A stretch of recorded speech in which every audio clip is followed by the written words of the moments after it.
আসসালামু আলাইকুম। আজকে আমরা অ্যান্টিবায়োটিকের ব্যবহার করে তোমার সাথে আলোচনা করবো। চলো শুরু করা যাক।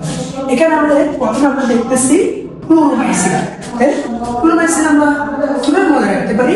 ক্লোরোমাইসিন দেওয়া আছে পেপটাইড বন্ধনী সৃষ্টিতে বা তৈরি করতে। তাহলে আমরা এটা মনে রাখবো। পরীক্ষায় আমরা কোন উদ্দেশ্যে যাই? কূপ দেওয়ার জন্য। এটা আমরা কি কূপ দিয়ে মনে রাখবো? ঠিক আছে, কূপ।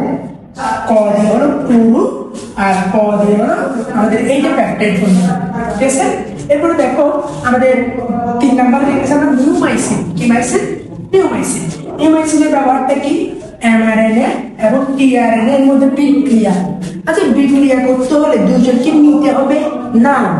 এখান থেকে আমরা নিউ ওয়ার্ডটা করতে পারি। তাহলে এমআরএনএ টিআরএনএ দুটাকে নিচ্ছি না।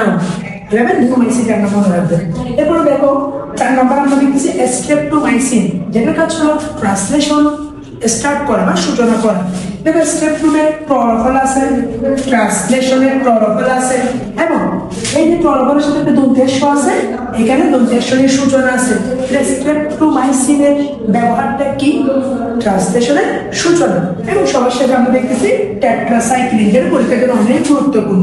টেট্রাসাইক্লিন দেখো এখানে যে টেট্রা, তাহলে টিআরএনএ, এই যে সাইক্লিন দন্তেশ্ব আছে, দন্তেশ্ব দিয়ে মনে রাখো সংযুক্তি। তাহলে আমরা প্রত্যেকটা ওয়ার্ড বাই ওয়ার্ড এভাবে শিখতে চাইলে তোমরা চলে আসো রকেট বেঁচে।